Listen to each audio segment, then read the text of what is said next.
you'd like to close your eyes. The name of the poem is The Breath is My Teacher by Donna Martin. Observe me, says the breath, and learn to live effortlessly in the present moment.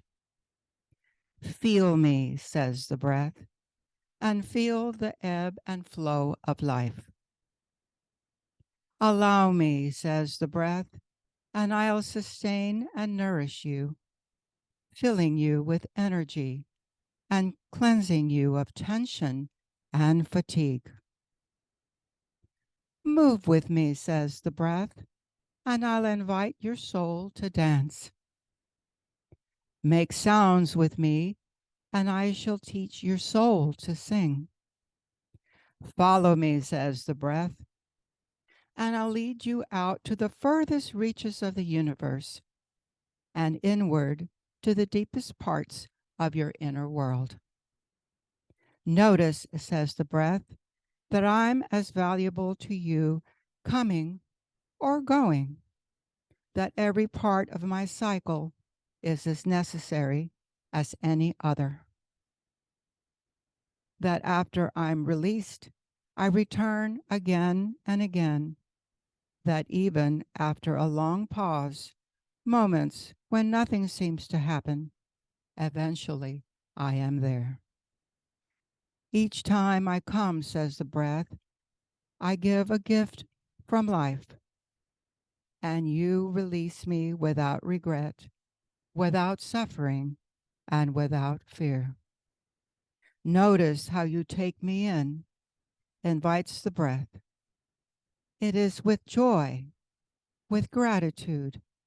Do you take me in fully, invite me into all the inner spaces of your home, or carefully just outside the door? What places in you am I allowed to nourish? And notice, says the breath, how you release me, how you hold me prisoner in closed up places in the body. Is my release resisted? Do you let me go reluctantly or easily? Are my waves of breath of life as gentle as a quiet sea, softly soothing sandy stretches of yourself, or anxious, urgent, choppy waves, or the crashing tumult of a stormy sea? Can you feel me as the link between your inner and outer worlds? Feel me as life exchange between the universe and you. The universe breathes me into you, and you send me back to the universe. I am the flow of life between every single part and the whole. Your attitude to me, says the breath, is your attitude to life. Welcome me, embrace me fully, let me nourish you completely, then set me free. Move with me, dance with me, sing with me, sigh with me, love me, trust me. Don't try to control me. I am the breath. Life is the musician. You are the flute. And music, creativity depends on all of us. You are not the creator, not the creation. You are a part of the process of creativity. You, life, and me, the breath. Isn't that beautiful? A year ago, one of my dear friends went to a spiritual retreat in a Hindu monastery in Bonham, Texas. Yes, Bonham, Texas. And they give many types of retreats there from, it's Hindu, so there's a lot of yoga. And this was a 5-day retreat. I think they have weekend retreats as well. But this was a 5-day retreat for addiction. And there is a master teacher in the monastery.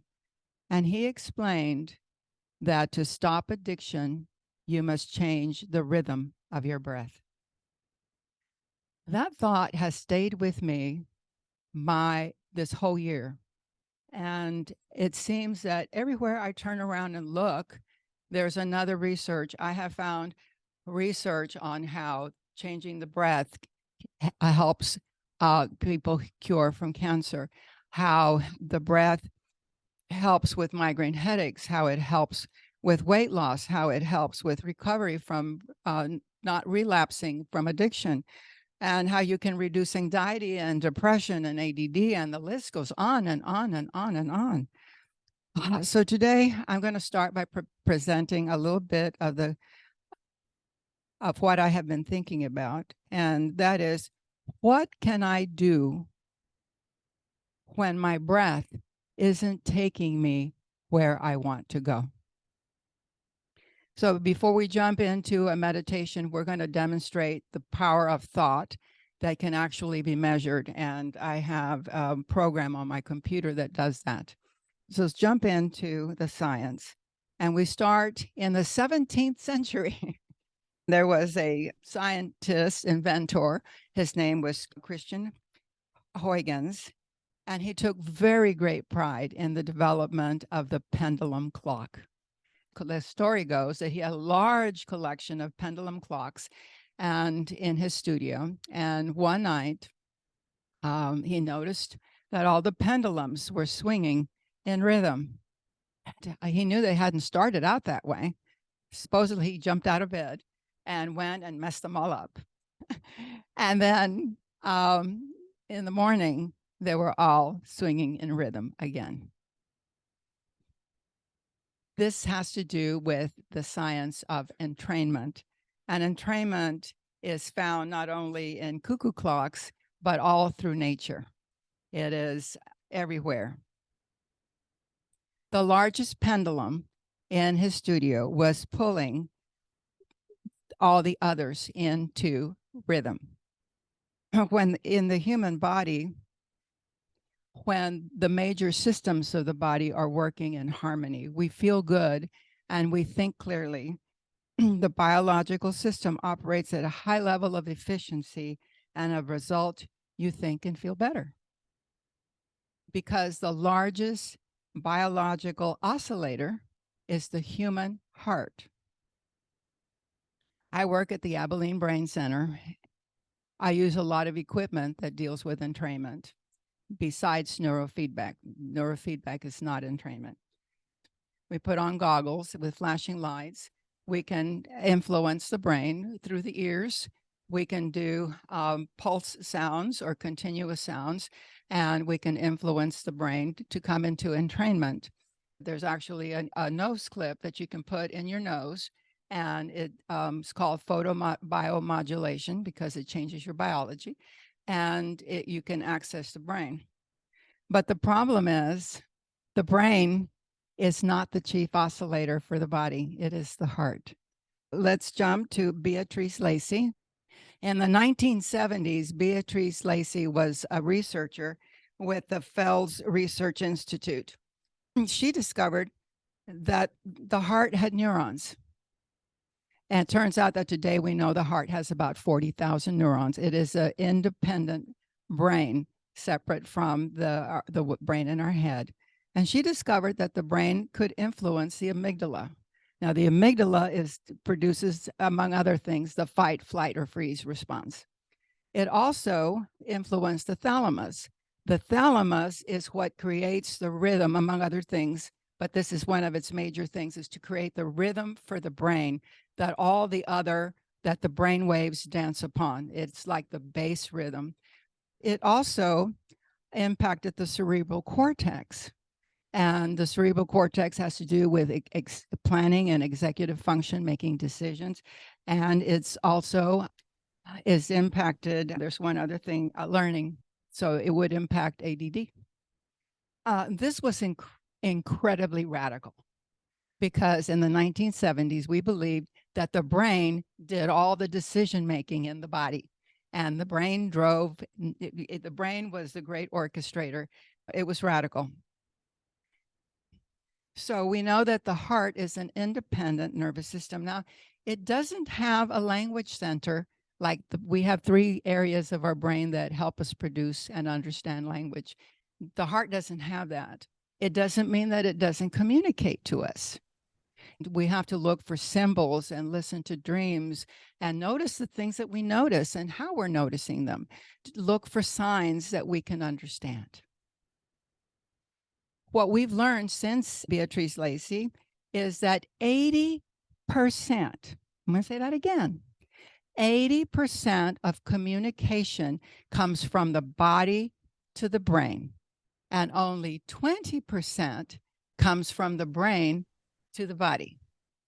So you see that the heart-centered breathing allows us to shift from the fast, shallow breath that creates disease and addiction and ADD and obesity, and it contributes to everything that's wrong in our body. Fast, shallow breathing. So we can shift over using the heart to breathe easy, to have ease, which is the opposite of disease. And we can develop a slow, easy breath. Now, 80% is going from your body to your brain. So, are you sending love, forgiveness, dreams? Do you believe that things can be better? Or are you focused on stress, blame, shame, and regret? What are you sending up to your brain that dysregulates it? And what are you doing to dysregulate your body? And that's not all.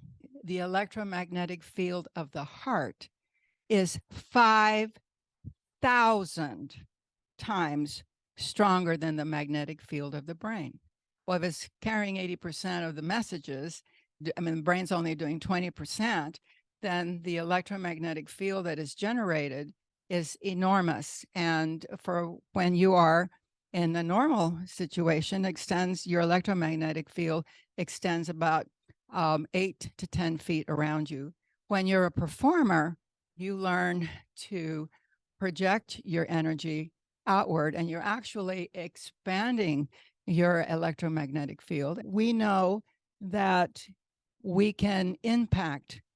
Taking 5 minutes at the beginning of your day can help you become an anchor rather than reacting to everybody's electromagnetic field around you. And it takes a minute and 48 seconds to impact your heart chakra. And the box breathing, it takes 3 squares of 4 seconds breathing in, 4 seconds holding, 4 seconds breathing out, 4 seconds holding. 3 times around the box, you can shift from a fight, flight, or freeze into being fully present. And that's one of the reasons why Navy SEALs practice box breathing. And no one has to know that you're doing it. You can do it any place, anywhere, anytime. A lot of this research was initiated by the HeartMath Institute. It became a nonprofit educational and research foundation in 1991. And I was introduced into HeartMath around 1997, officially joined Unity of Dallas. And they had a workshop in HeartMath at Unity. Measures by measuring the pulse of the heart. Now, we know that there are ancient peoples knew how to put 3 fingers on your pulse right here, and they could tell you a lot about your heart and a lot about whether your illness. There are still some people that practice that. There's a person that comes into Dallas about once a year or so, treats people by feeling their pulse. Well, today, modern science is starting to catch up with ancient practices, and we are measuring the pulse to see how relaxed you are. And by being aware, you can train yourself. This equipment is a practitioner's equipment. I got my certification 2019 to use it at the office. And there's personal HeartMath equipment that you can have where you can use it. It's I had the original one back in in the late 1990s, and it was like about the size of a pack of cigarettes, and it had a little thing that you put on the end of your ear, and now you can do them on your phone. You just order it, download it, and you can use your phone. So heart math is scientifically validated. It has peer-reviewed research, and it has presented at scientific conferences around the world. And it is on emotional physiology and self-regulation. And that's my area of study, is self-regulation. In the 1990s, there were two researchers, John Meyer and Peter Salovey. They developed the theory of emotional intelligence with 5 domains. So the first domain reminds me of your first talk, knowing one's emotions. What am I feeling? What do I want? Are some of the key questions. Managing one's emotions. What might I do differently? Motivating oneself. How can I motivate myself to do XYZ? Recognizing emotions in others. How can I allow others to have their emotions? Handling relationships. What might I do, be, or say to navigate relationships differently? When we ask our heart's intelligence these questions, we're asking the questions that Jesus would be asking of us. We create a space for Divine Spirit to answer our questions. There is a national organization that focuses on the 5 emotional domains, and there's a chapter here in Abilene that I'm trying to get started. It's called Codependence Anonymous. It meets every Thursday. If you're interested about the only requirement for membership is a desire for healthier relationships with ourselves and with others. It meets Thursdays at noon. If you're interested, you can ask me after our service. So take a breath, and we're going to meditate. And this is going to be a little bit unusual meditation, because for the sake of demonstration, we're going to start with what happens when you think your stressful situation. So close your eyes and begin by thinking about a stressful situation in your life. It may be something unhealed that happened in the past, or something that is ongoing right now. What's happening? Who is there? See the faces, hear the sounds.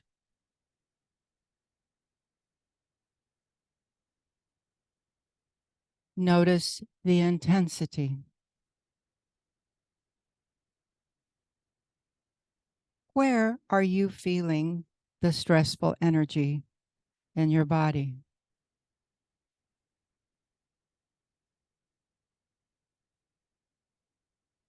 What colors do you see?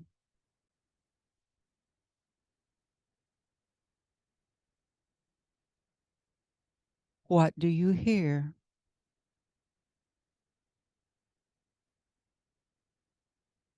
Do you smell anything?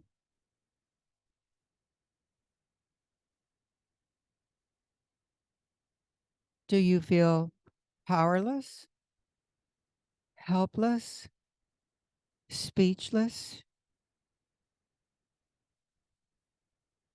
Stay with the sensations for just a moment.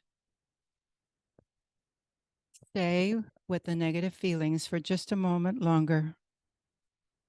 Make it real in your body. Now take a breath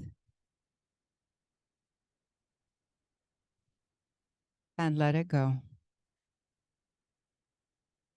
Take one hand and place it on your heart. and another hand and place it just below your rib cage.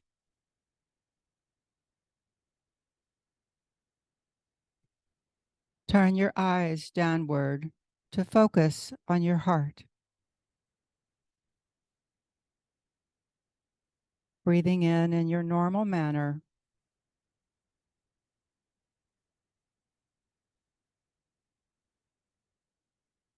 Is the hand on your heart? Can you feel it? Is your chest moving up and down, rising and falling?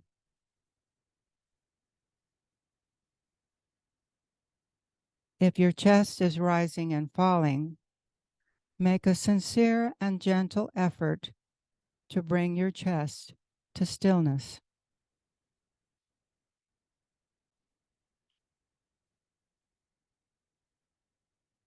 Now place your awareness on the hand on your rib cage.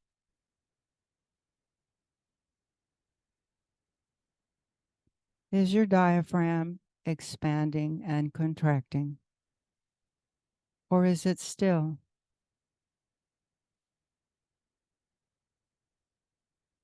If your diaphragm is still, make a sincere and gentle effort to the breath to travel deep down in your belly, allowing it to rise and then fall.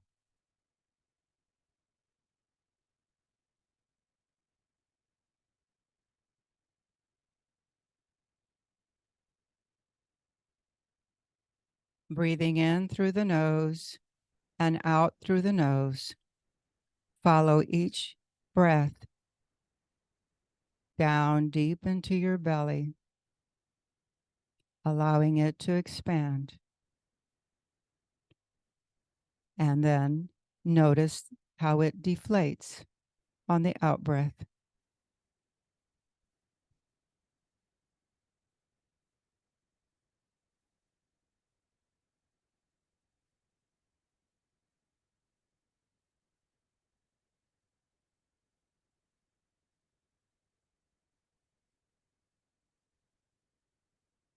Now we're going to focus into heart-focused breathing. You're going to continue to keep the heart still, the chest still, and the diaphragm moving if possible, and focusing on the heart. If this is not possible, continue with diaphragmatic breathing. Now visualize the breath entering your heart and exiting your heart.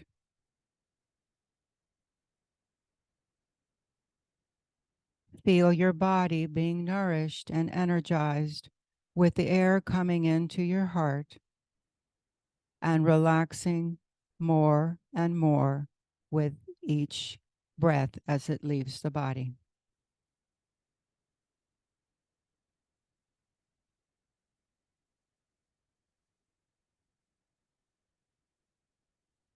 Now see if you can relax a little more, lengthening each breath just a little more as it comes into your heart and out of your heart,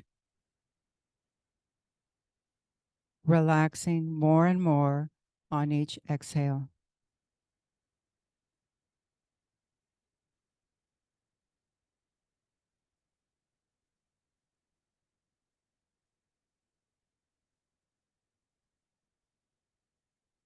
Now using your intuition, common sense, and sincerity, ask your heart for guidance. Some of the questions that you might ask yourself is, what is my deepest longing? What would be a more efficient response to the opening question or situation? What might I present and consider? How might I be present to and consider others' emotions? What might I be or do differently? What gift of spirit would minimize my stress and empower me and others?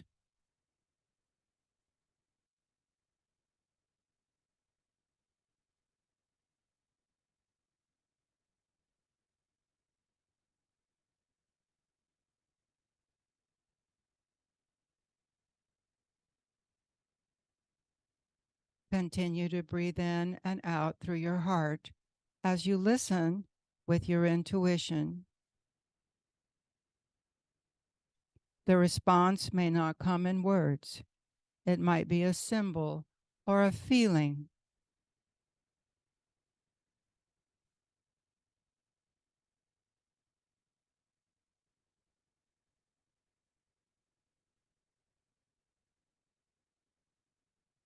Now visualize the situation. Can you see it differently?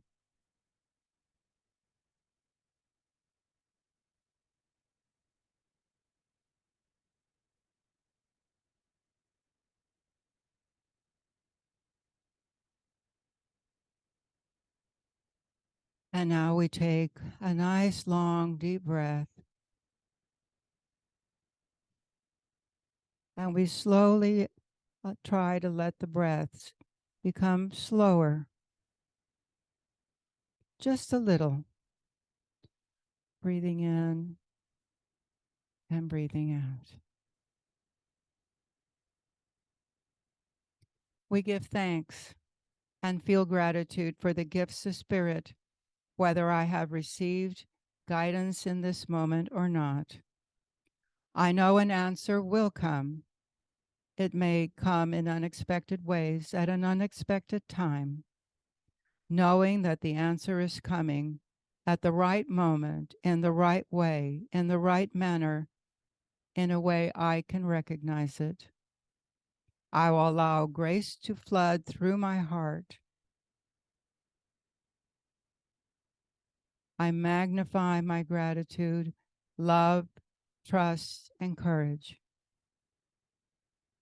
And we say, thank you, thank you, thank you for the moment to be with creative spirit in this meditation. We become aware of our chair. We become aware of sitting. And you can wiggle your toes or move your fingers and take times to open your eyes. Compared to the meditation that we did in rehearsal, can you see a difference? Huh? Yeah. Yeah. Yeah, we did it before. We came into the sanctuary and practiced. Julia's heart, the energy from her heart, you can see it goes way up there. It didn't get, I mean, it might have gotten up to here a couple of times, but not that high. And somewhere the glitch was we wanted to demonstrate how when you try and think a solution to a problem, you get this kind of a response. You see the red is stress, the blue is neutral, and the green is coherence. So when you are trying to think of a problem, you are down here and you're not accessing the intelligence of the heart. You're trying to get the brain, but the brain can't give you coherence. The brain only thinks and can solve problems, but it can't solve problems of the heart very well. And so we went up and then we came back down. And then she was able to stay up and come down very briefly. What you see is a big change from right here. That first part, is that at the beginning of the meditation, you ask us to think of the situation? Yes. And see it and visualize? Yes. And so when you're thinking it, even if you're visualizing it, you're not accessing the intelligence of the heart. And so what we do when we shift to act, and it just takes, I went through the Pathways program in Dallas. It's a nonprofit for creating a great life. And one of the skills that we are taught is to look into your heart, feel your heart, notice your heart, and what is your heart telling you? And it's that first question of Jesus. And so now In the rest of the meditation, you see she goes up and she comes back down just briefly, and she goes back up and stays up and stays up and stays up and comes down briefly and stays up and stays up. We don't stay up here. It's not normal. It's these waves that we want to create. The longer that we're able to stay in coherence, the better approach that we're going to have to solving our problems. That's it. That was so interesting. And I always, I think all of us are very interested in kind of experiential learning like that, and to say, okay, I can feel these things happening. And whenever you first ask, put your hand here, and is this moving? And I was thinking it's not at all. And I had already, and then, you know, because you want to do it right or whatever, you know, and I thought, no, I feel it down here. And then I realized, oh, I think that's where I should be feeling. Then it had already moved. Once I became conscious and got out of thinking it so much. Oh, the other thing I wanted to say is that we can go to the same situation and think about the same situation, but when we shift into heart thinking, we don't feel it the same way in our body. Yes. And I wanted to add to that exactly. I thought as I was thinking this, the exact same stressful situation, but it from a different space, as you said, from a heart-centered. And so it's amazing how differently that perspective changed, because it was the exact same thought. That's it. Yes. And yes, and how when I very first started just thinking, we weren't like this at that point, but just thinking. And yeah, I'm aware of what she's been talking about and kind of where we're going with this, but I also kind of became the observer that's observing, going, there's a difference in the heart, there's a difference in the breathing. If this is more shallow, my face, I was aware that there was tension and contrast in the face just by sitting, thinking. And so there were things happening in an unconscious, was not aware until I brought an awareness to it. Thank you, Diane. Thank you so much.